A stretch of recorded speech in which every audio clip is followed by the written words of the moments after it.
up guys? Today we'll be flying this beast. This is the XCLASS TBS Source X. It's a 13-inch quadcopter. These props are simply incredibly huge and I'm so excited to check it out, see how it flies, and then maybe one day I'll build one like this for myself and carry this Sony camera on top. Let's check it out. Okay, so a little backstory before we get to the video itself. Where did I get this drone? Is it mine? Am I going to strap a cinema camera on top of it? Those are the things that I want to address first, so you know what to expect from today's video. So first of all, the drone is not mine. I don't own an XCLASS yet, but it's owned by a friend of mine. His name is Ilko. He's a stuntman, an FPV guy, and generally just a huge legend.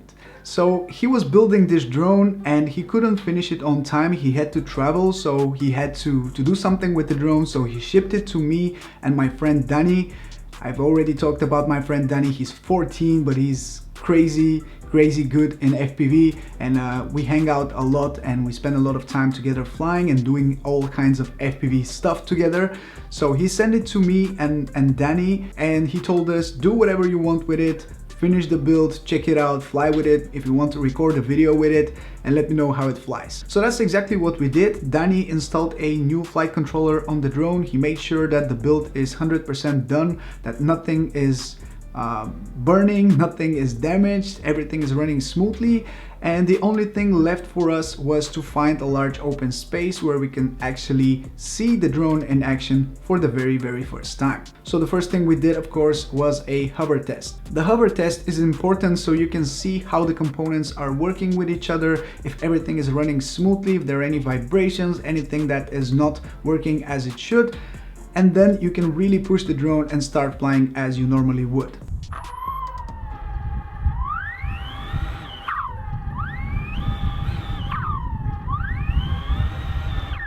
So luckily this hover test turned out to be very successful. Nothing was wrong with the drone, everything was running smoothly. We only had to tighten the motors a little bit and the props as well. So make sure that nothing is going to move while flying, and to be completely safe, because the props are 13-inch. And we really don't want to play around with a drone which has 13-inch propellers, because they can literally cut your head off if you do something wrong. So we had to be careful, do everything correctly, and then we were good to go to fly with the goggles on. Unlike the 5-inch quadcopters where you put an action camera like a GoPro or Insta360, here it's all about bigger, better cinema cameras. Of course, for the very first flight, we didn't put a full-size camera on it. We only put a GoPro so we can see how the drone flies. If we have a lot of vibrations, if we have something going wrong, we didn't want to risk my Sony camera. But luckily, the GoPro Hero 7 Black, which we put on top of the drone, performed very nicely. There is no way to place the camera in a way that doesn't have the props in view, or even the arms in view, as the drone is so huge, and when you put the camera in the middle of the body, it's inevitable that you see some components of the drone itself. So flying this drone was absolutely amazing. It really rips through the air. It makes all sorts of whooshes, all sorts of different sounds when it rips through the air, when it turns, and it's so powerful that you really feel it coming towards you or passing by. You really feel the drone, and it's an amazing feeling. It's like a supercar passing next to you. You know, you feel the power. So it was definitely a great experience to be able to not only hear this drone but also fly it myself. And although it was a bit scary to fly it, I have to say it flies really smoothly. It flies very similarly to a 5-inch.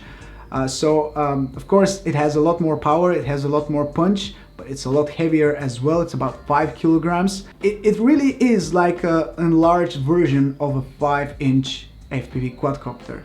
It can just carry a little bit more weight, and it moves a little bit quicker through the air, and it makes a lot more sound, and it's very noticeable. Everyone is turning their head to see what's going on, and it looks like a UFO, but for the most part it flies like a 5-inch.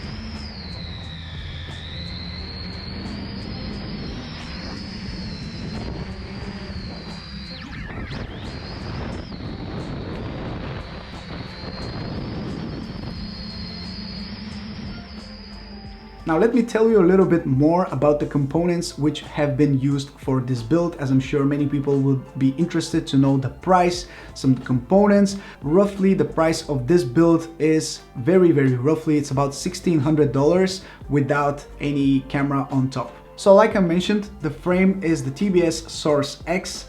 The motors we have are the XNova Lighting XCLASS 350 kV 12S motors. We have 4 individual ESCs powered by the BrainFPV Radix flight controller. The FPV camera is the FSERIE Cat 2, and the batteries is where it gets really interesting, as the drone uses 2 separate 6S batteries, and each of them is a 5000 mAh 6S battery from China Hobbyline, equaling a 12S configuration for this build. The flight time that you can expect from this build is about 6 to 7 minutes with a GoPro or without any camera on top, and I can assume if you put a full-sized cinema camera on top, that would go lower to about 3 minutes or 4 minutes. And the batteries are very big and heavy, and they're also very slow to charge. So all in all, this build was fantastic to try out and see in person.